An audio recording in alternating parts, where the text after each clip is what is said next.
I'll just begin then. Uh, Yeah, please do. yeah, sure. My God, you have some 200 people. What, half the campus is there over? Actually, we have been sharing it with the other B schools as well. So a lot of people will be joining. Yeah. All right. Okay. Okay. So hello everyone. Today we have with us Mr. Amish Tripathi, who will be talking about his experience and also on the topic about how to navigate the ups and downs while following our passion. It will be more of a Q&A session. So please feel free to type out your questions in the chat. And I request Amish to just keep a lookout on the chat box as well, as and when he gets the time to answer your questions. So, Mr. Amish Tripathi is a diplomat, author, and a columnist. Before writing his first book, he worked for 14 years in the financial services industry after graduating from IIM Calcutta in 1997. He published his first book in 2010 and has written 8 books till date. His books have sold more than 5.5 million copies and have been translated into 10 Indian and 9 international languages. Talking about his other achievements, he has been listed among the 50 most powerful Indians by India Today magazine in 2019 and as top 100 most influential celebrities in India by Forbes several times. Amish sir was also selected as the Eisenhower Fellow, a prestigious American program for outstanding leaders from around the world in 2014. And in October 2019, he took up his diplomatic role as the director of the Nehru Center in London. Thank you, sir, for taking out time to talk to all of us. I'll hand it over to you now. Thank you. So am I supposed to make a speech or go through the questions on the chat, or what do you guys want me to do? You can just start on by talking about your experiences, and then maybe like people will start putting in their questions. And okay, cool. I thought there was going to be a Q&A. Okay, so let me speak to you on my transition to writing. As Anuj said rightly, I worked in financial services for over 14 years.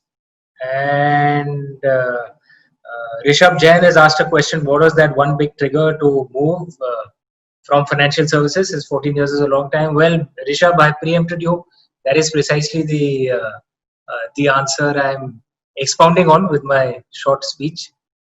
So I worked in financial services for 14 years, and I got an idea for what would become Immortals of Meluha.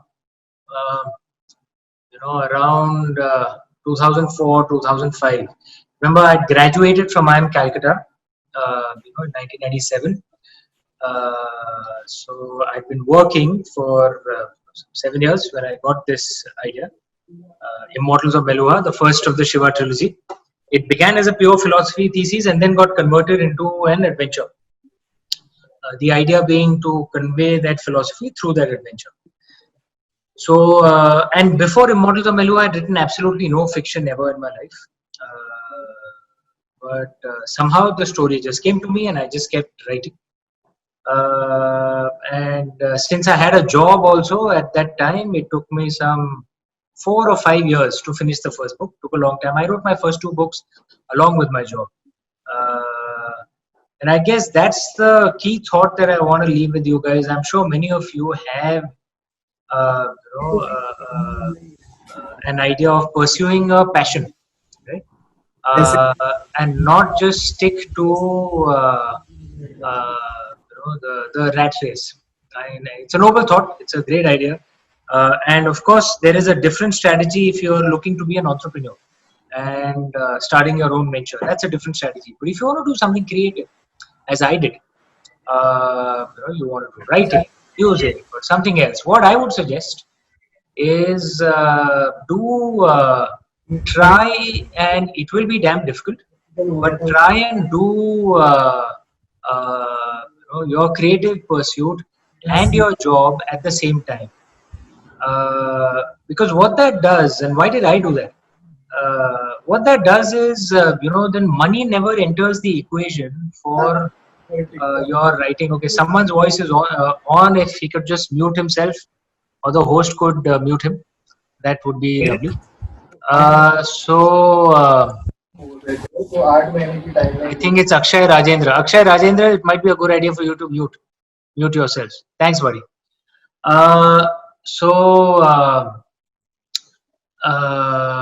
remember, if you take on a role in if you just kick your boss and say, I'm just going to start writing, and walk into the cabin and tell your boss, go to hell, I'm going to just pursue my own passion. What if the book doesn't work out? How do you pay your bills at the end of the month? Then what happens is something that is a source of positivity for you can actually become a source of negativity, because you will start resenting it, that you can't make money from it, you can't pay your bills. So there's no dishonor in having a job, even if it's just a banking job.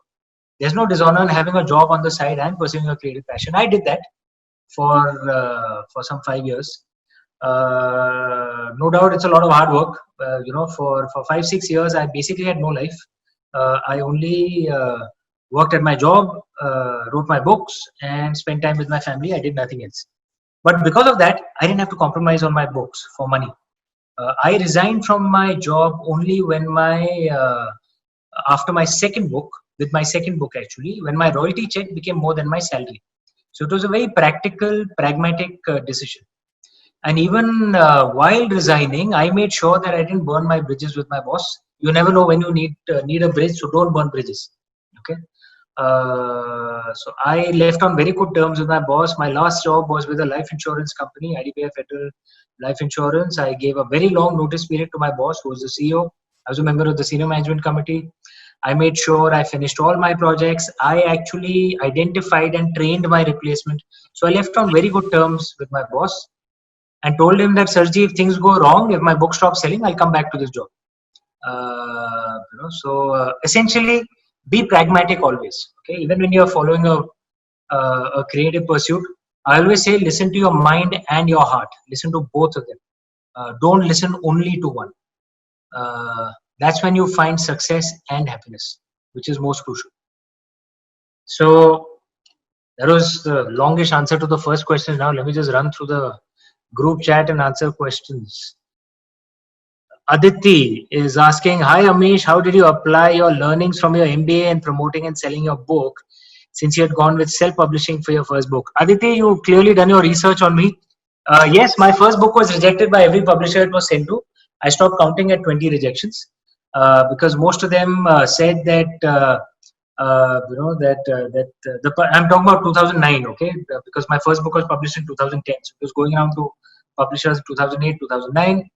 Most of them said that the main market for books at that time were the youth, and they said that the youth aren't interested in the subject of religion, which is what they said my books are on. They also said that to appeal to the youth, you have to, and these are their words, you need to dumb down the books a bit, because they thought my books are too long. They're 400, 500 pages. They have these philosophy discussions every second, third chapter. So they thought that it'll be a little too high IQ for the youth, and the youth want escapist stuff in their books, campus romances or office politics or sexual politics or things like that. So I self-published my first book, and clearly they turned out to be wrong, because most of my readers are actually the youth, and most of the intelligent questions that I get on my books at Litfest, etc., are from the youth. They're the ones who think deeper into the philosophies that I put into my book. So it's a fallacy to think that to sell at a mass level you have to dumb things down. That's nonsense. That's actually based on disrespect for the audience. Now, how did I use my learnings from MBA in promoting and selling my books?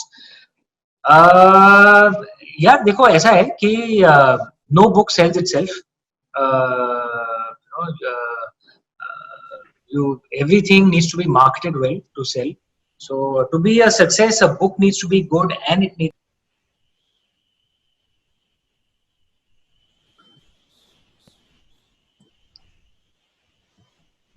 Okay. Whoever the host is, dude, if you mute me, then it'll be difficult for me to. Really Hello? sorry, sir. Someone else's noise was coming, so it was my mistake. No problem. No problem. Okay. So any book to sell needs good marketing, but the key thing you should realize, and this is a learning for you as you go into your job, into your jobs, respective jobs, marketing cannot be an end in itself. Okay, marketing has to serve the overall business strategy. There are many marketing departments in many companies which just take off and you must have heard of that term. Arijit Mandal, you're not muted, man. Sorry. If you can mute yourself, thank you. You must have heard that term parasitic marketing, right? Where the ad itself is freaking fantastic. People remember the ad, but they don't remember the product that the ad is for. So the ad serves no purpose. It just becomes something that's entertainment for the audience, but it's not selling the product. And you find this happening often in marketing departments, right? Where they're just running, within their own little world and creating things which will win awards or creating things which will win accolades, but not stuff which will actually sell the product. Marketing has to serve the overall business objective. So first you have to make the overall business objective, then decide what marketing strategy will serve that purpose. What is the overall objective for my first book? My first book, the biggest problem was I was a self-published debut author. So I was a complete unknown. Why would bookstores support me at that time? Remember, this was 2010. Online had still not taken off. There weren't that many smartphones. YouTube had taken off a bit. But I mean, the rest of the stuff was still relatively in its infancy. The rest of social media. So we did ideas to help me push sampling for my books, because that is a core problem, right? For a debut author, because people haven't yet heard your name. Even the store staff haven't heard your name.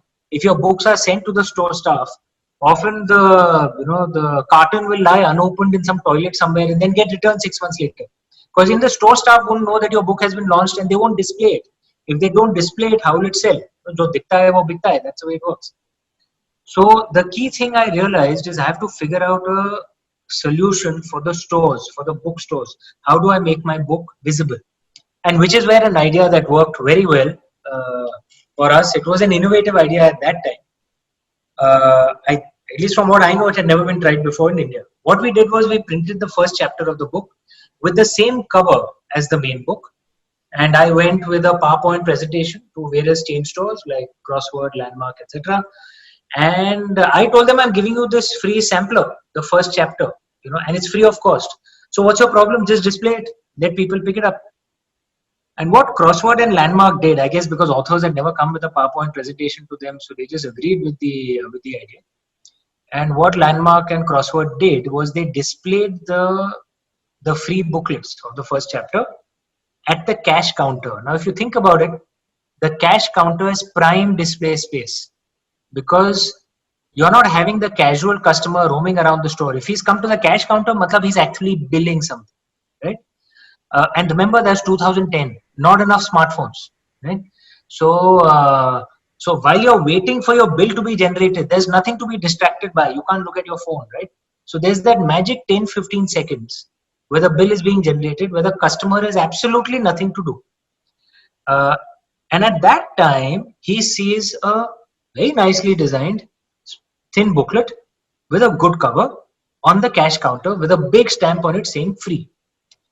So many people picked up the booklet and they went home, and we launched this a week before the launch of the main book itself. And many liked the first chapter so much that they came back to the bookstores and said, okay, I want to buy this book. Where's the book?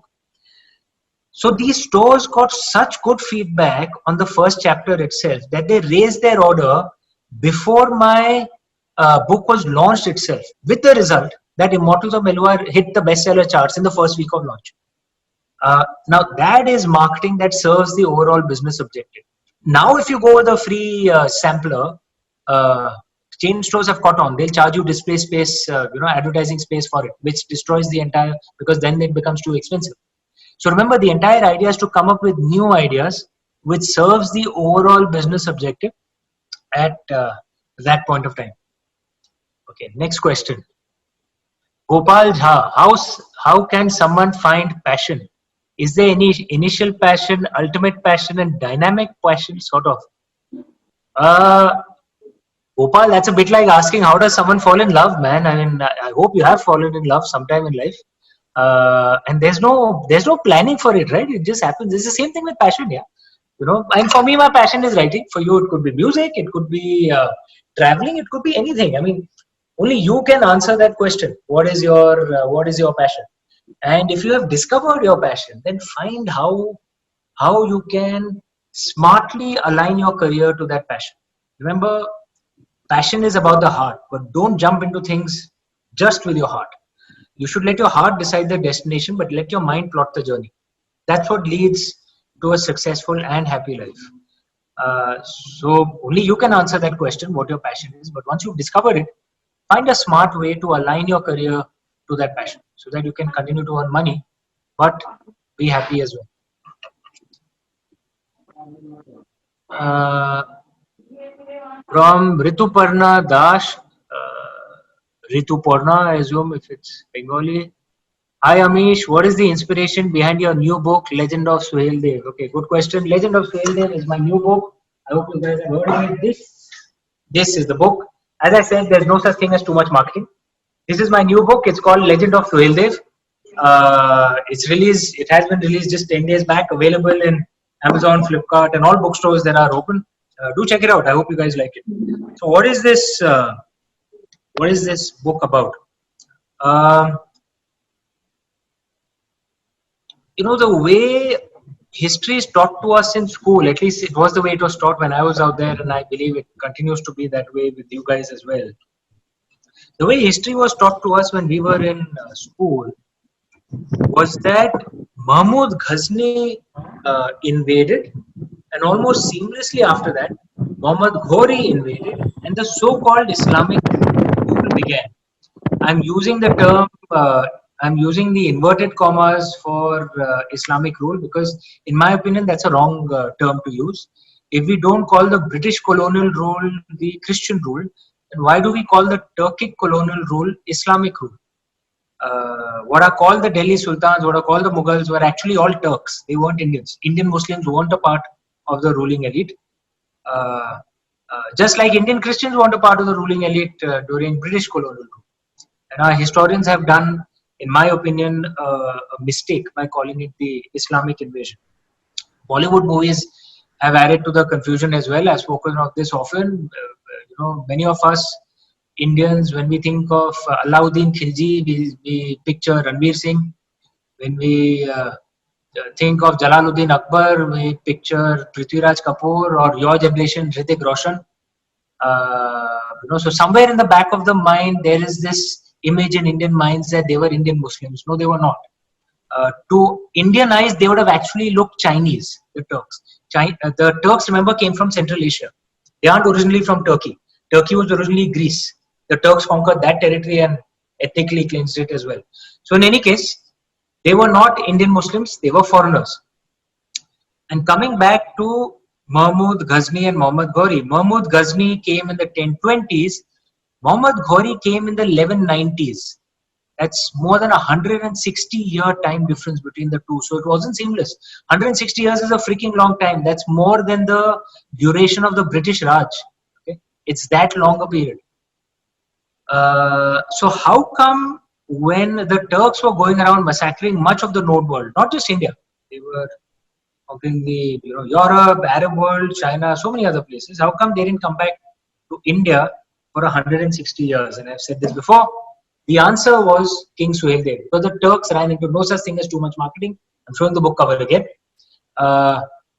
Because the Turks ran into King Suhail Dev, who fought them in a fierce battle called the Battle of Bahraich in 1034, and he massacred the invading Turkic army down to the last man. Didn't leave one of them alive.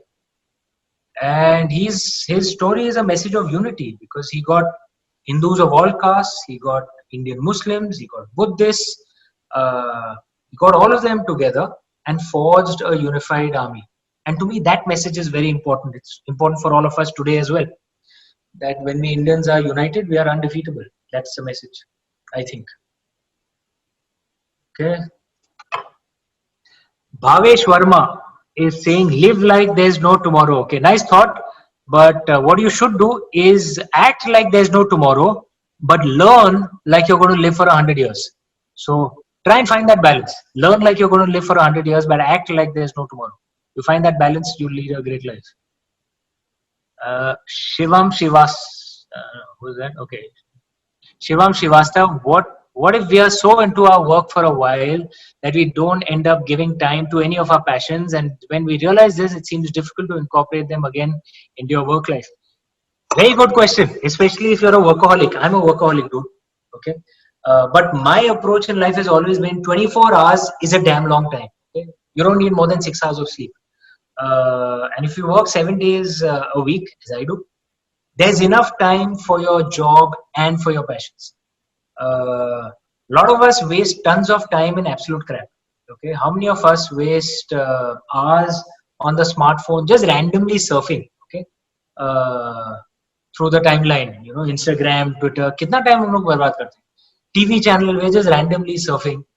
uh, you know, uh, for those 5-6 years when I had a job and a book, I'd stop partying. So there was no time wasted drinking in the night, no time wasted recovering from the hangover the next morning.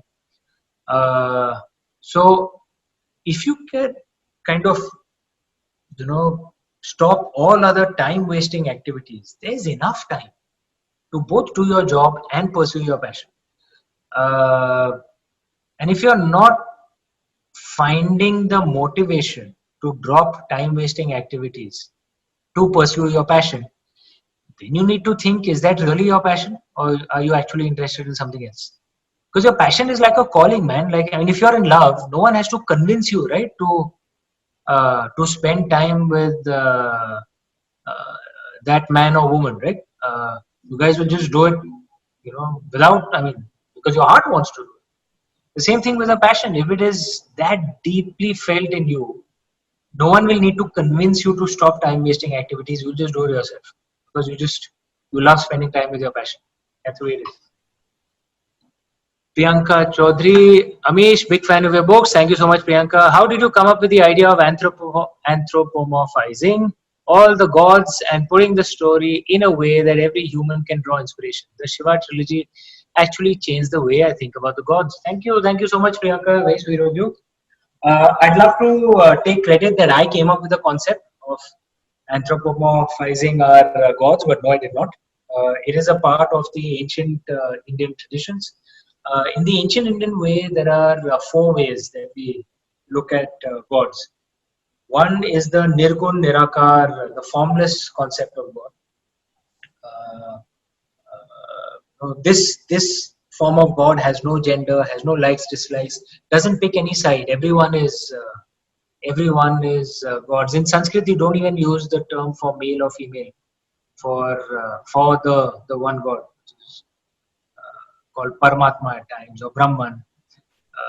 And in the Indian way, that one God doesn't pick any side, that these are my favorite people and these are chosen, these are not chosen. That's silly. Why will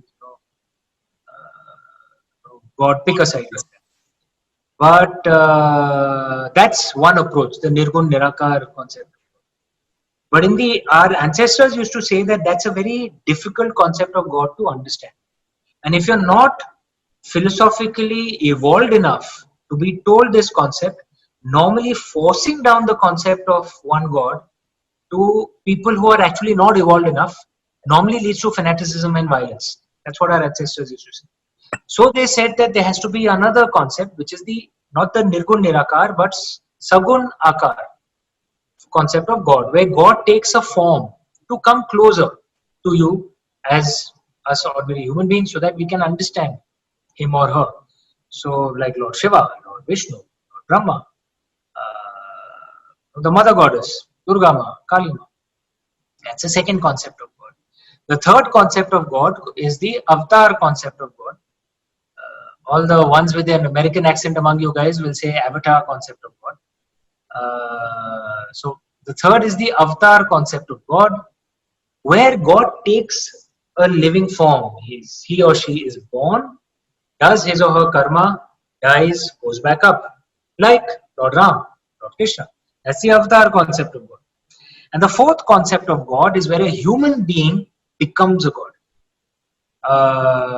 And this is down from ancient times, like Gautam Buddha, for example, was clearly a human being. He never referred to himself as a god, but many Indians today worship him as a god. Right? And so that's a fourth concept of God, where a human being becomes a god.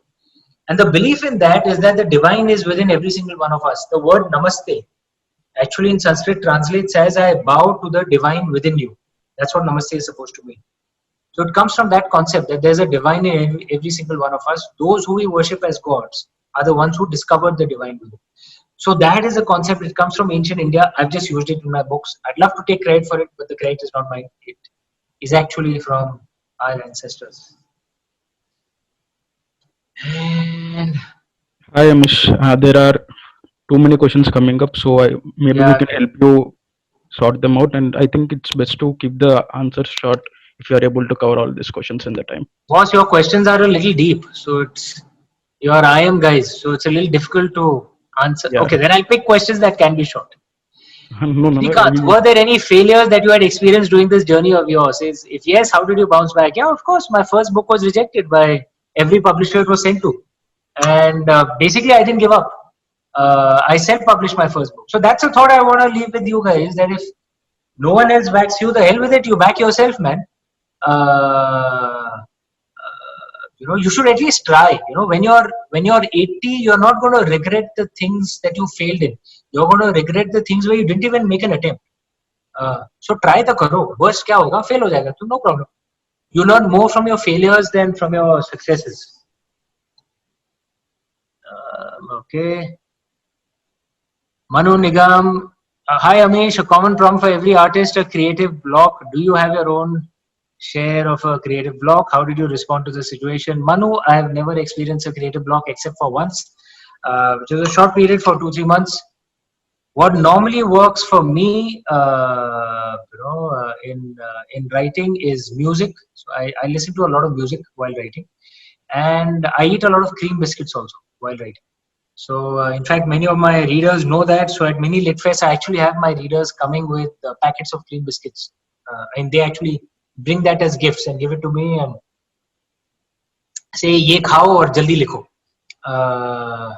So those two, and you'll have, look, every artist has his own key which works. Something which just triggers up the instinct. For me, the key is music and cream biscuits. You have to discover what the key is for you. Vishnu, if you want to pick the questions, please feel free. Hi Amish, could you, Sonal Kapoor, hi Amish, could you please elaborate? When did you feel the need to follow your passion, and what factors drove you to follow your passion? Sonal, I've spoken of this earlier in my first answer. Basically, I was pursuing my passion just for myself. I wasn't thinking of it as a career. I wrote my first 2 books along with my job. But taking it up full time was a very practical, pragmatic decision. I resigned from my job only when my royalty check became more than my salary. And I would urge you to do that as well. Find a balance between your head and your heart. Don't just jump into things without thinking about it. Listen to your heart and your mind.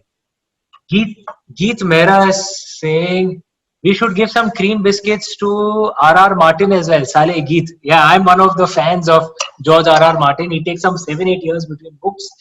And I wish that last season of Game of Thrones had been written better. Itna अच्छा बनाया था, last season में पूरा बर्बाद कर दिया. I don't know if cream biscuits was for him, but yeah, maybe we should send some for him. Aditya Thorade, your new book, Legend of Suheldev, has been written by your writer's center. How did this idea come to you? Do you feel it has turned out to be a good idea? Yeah, Legend of Suheldev is written by my writer's center. I have my core books, which in my ideas that I have, which only I will write. My problem is I have too many book ideas for one lifetime. At the pace I write, I'll probably die before I finish all my story ideas.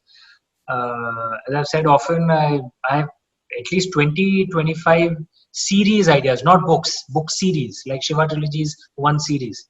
I have that many story ideas in my mind. There is no way I can finish all those books before I die. It takes me a 1.5 to 2 years between books. So the idea was, work with a writer's center. It has been done abroad, hasn't never been tried in India. I've hired published writers. I tell them the story summary. So I write a 5,000, 10,000 words summary. Then the writer center, either a group or one of them writes the first draft, which would be 60, 65,000 words. And then I work on it. I write the second draft and finalize the manuscript. What it does is it expands my capacity, so I can at least get all my books out before I die. That's the idea. Bit of a organizational innovation. It has never been tried before in India. But Suheldev seems to be doing well. So, and I think if you read it, it'll read just like any other of my book. It will not read like a different book. Arushi Jindal, hi Amish, a big fan. Thanks Arushi. Did you immediately start writing a book, or did you life?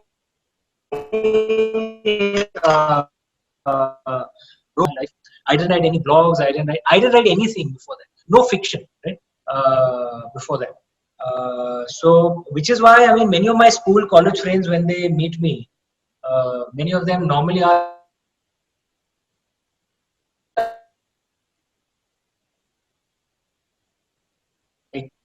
You know, I don't know where my books come from. I genuinely believe they're the blessings of Lord Shiva. So I guess I just started running before I learned how to walk, and somehow just got pace. I was lucky, I guess. Instincts just helped. My God, there are too many questions. Boss, I can't keep pace with this, yeah, Vishnu. You have too many people on the chat. 310. Okay, Madhukar, I can't read the full name. What to do when your work authorities do not allow you to follow your passion? For example, what if IDBI Federal didn't allow you to write books and make additional earnings? How to resolve these conflicts?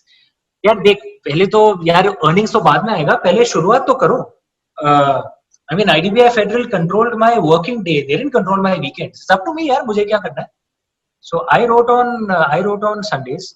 I used to write on the backseat of my car.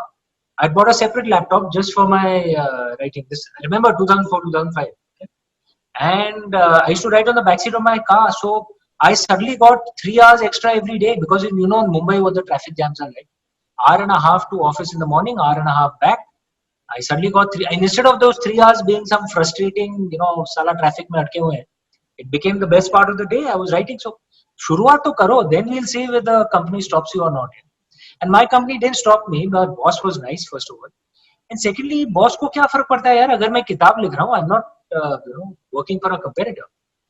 As long as I'm doing my job well. If your job starts getting affected, obviously your boss will have a right to interfere. But start तो करो पहले.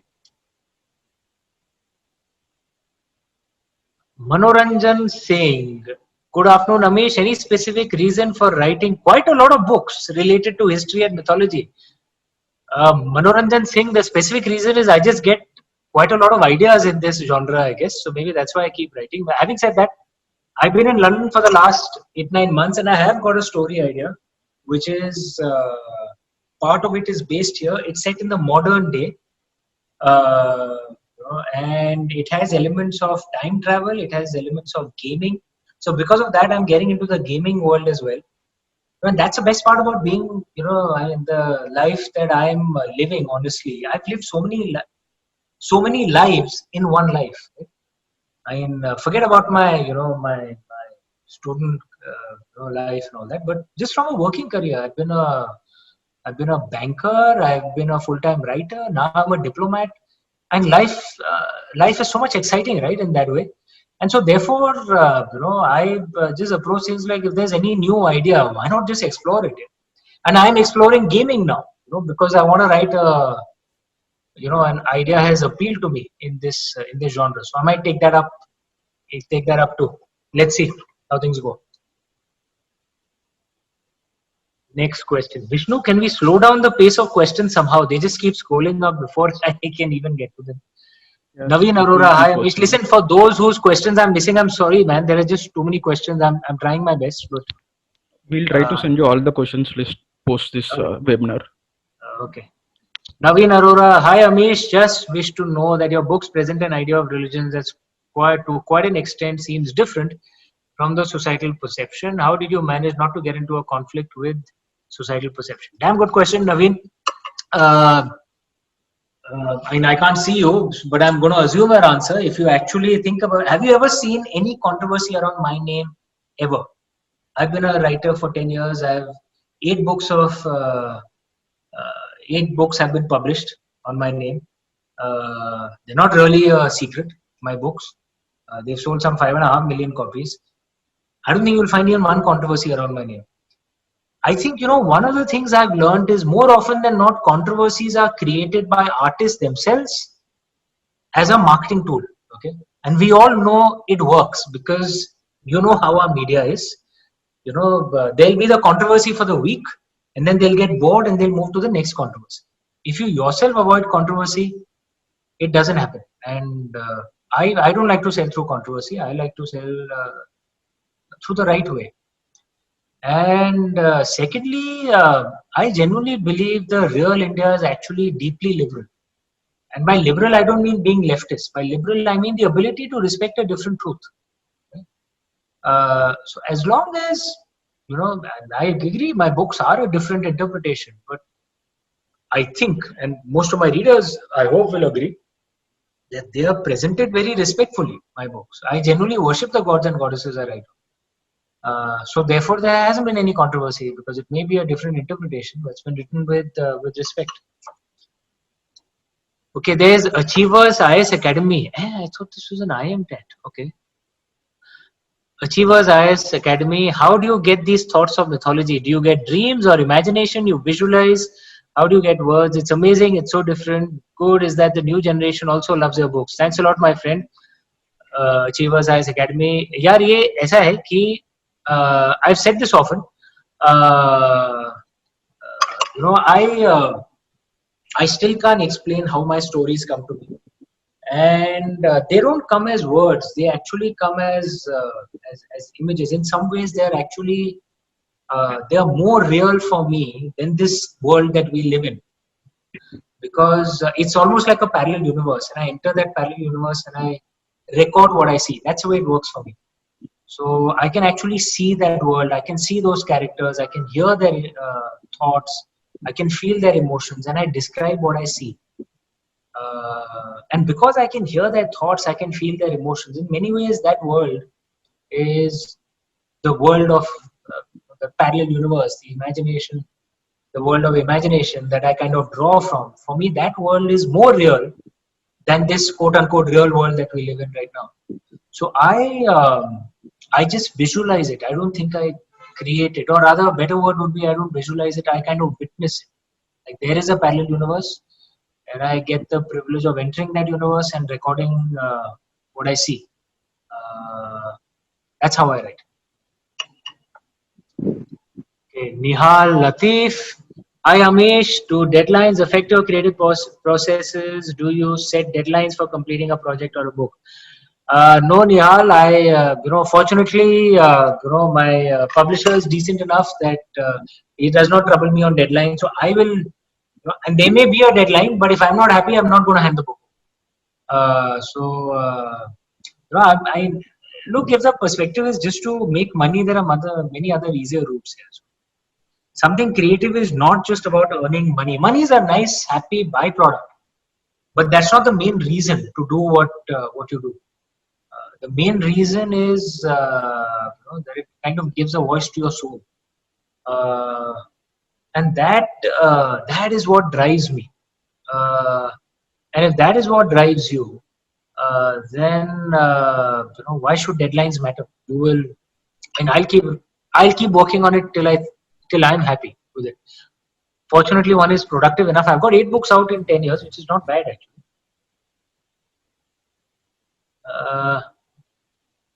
Madhukar Pandey, how do I get a signed copy of your latest book? Please don't say no in all full caps. Madhukar, I'm stuck in London, dude. So if you can find a way to get to London, or I find a way to get to India, then maybe I can sign the book. I haven't even seen my son, man, in 4 months. Salah, atka hua main London mein. My son is with my ex-wife in Mumbai. I'm hoping to come back when flights reopen, because there are only evacuation flights on right now, which obviously are only for emergency cases. But whenever I come back to India, I will do a tour around bookstores and have signing sessions. If you're around, do drop in and I'll sign your copy. Okay, Deepak Arora. Hi Amish. As an author, what do you have to say about this pandemic? Any relation can you draw historically and mythologically? This pandemic, there's an ancient Chinese curse, and I'm saying it ironically that it is a Chinese curse, that may you be born in exciting times. I know that sounds like a blessing, but in the Chinese way, it's actually seen as a curse. Because exciting times is essentially a period when there's so much uthal-puthal, so many things change that it's like the entire board is shaken up, all the chess pieces are thrown up in the air, and you have no idea how things will land, and then you have to play the game the way it lands then. And that is the period we are in.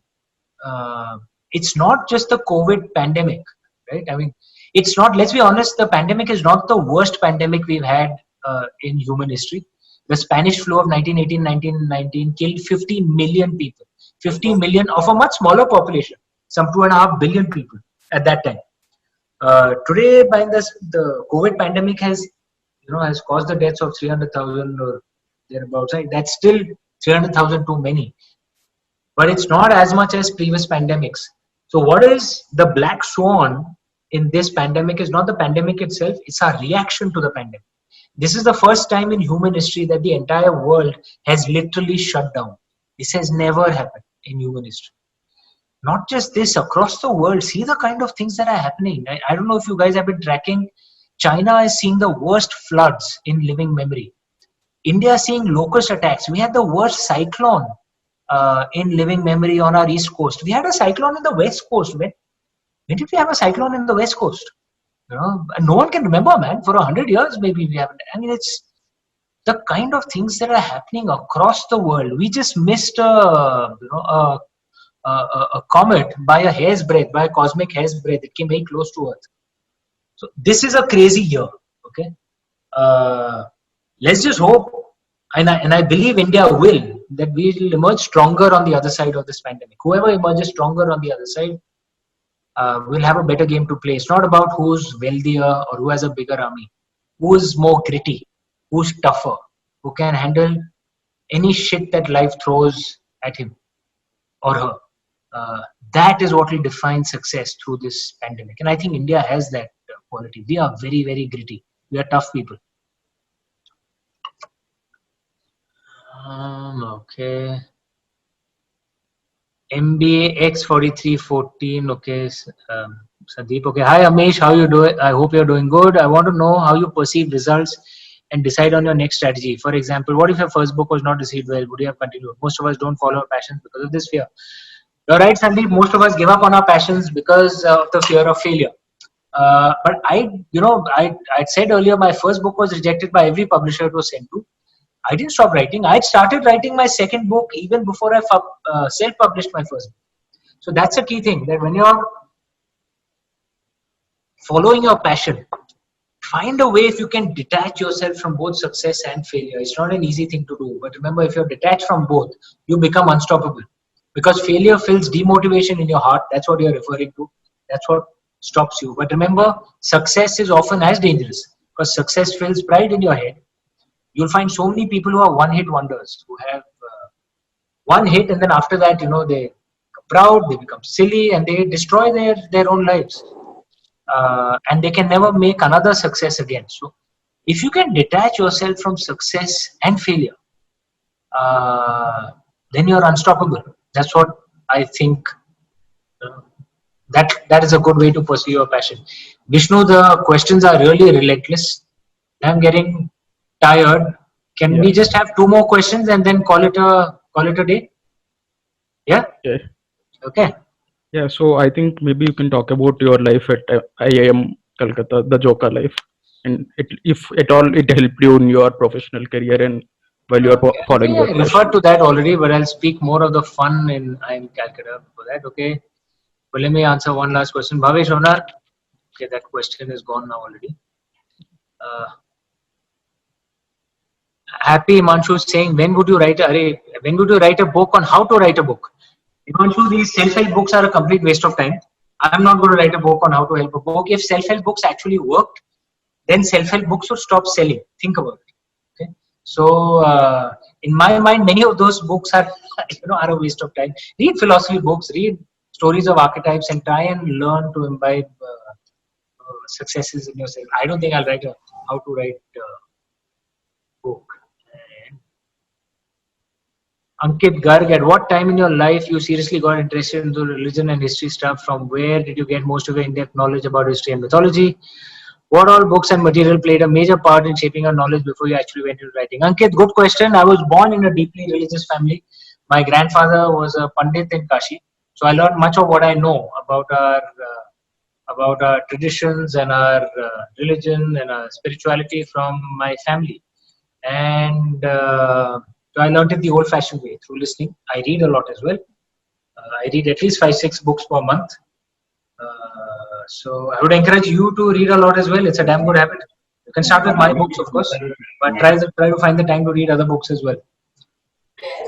And now, last question, Vishnu. I'll answer your question on life in IIM Calcutta. Dude, if I can suggest one thing, you guys are all, I know this generation, you guys are all success driven, you are hardy, you're tough, which is damn good. But try and enjoy life as well. If you must have heard that line, right? All work and no play makes Jack a dull boy, or Jane a dull girl. So find time to have fun as well, and that was one of the things that I really appreciated in IIM Calcutta.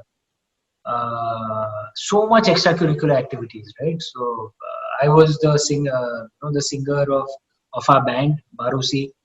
I used to sing Hindi songs. I used to sing English songs as well, more than words, stuff like that. That was great fun. Great way to be popular with the girls as well. I used to play hockey. As part of NBSM, the organizing committee of NBSM. We had all our traditions out there, I'm sure. Okay. That's it. Am I done? I mean, if there are so many questions left, if you want to take them up. Bro, I'm getting tired and I have another event to get into. And there's some 300 questions you have to. Bachche ki jaan loge kya? They are very interested to talk with you. I think this would be one of the rarest occasions they get to meet you. Thank you, and pleasure chatting with you guys. Do check out Suhaildev, my new book, Legend of Suhaildev. It's available in Amazon, Flipkart, and all bookstores. Check it out, and I hope you guys like it. Thanks, Anuj and Vishnu, for having me here, and all 311 of you. Thank you so much for joining in. Yeah, thank you, Amish. I guess I'm thank done. you for so your if you guys time. need to do a closing, you can do that, and then we are done. Yeah, Anuj.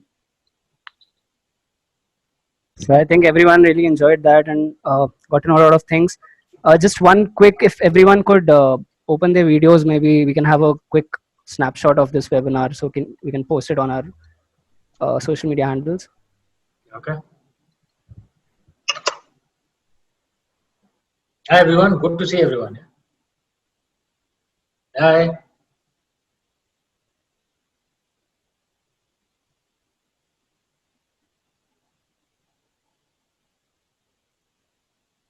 Yeah, the campus rooms have really improved here.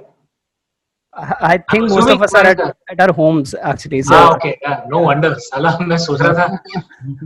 None of us are at the campus, so. Oh yeah, okay, of course, yeah. Thank you, Amish. That was Thanks, great. guys. Bye. Bye bye. Bye. Bye. Thank you.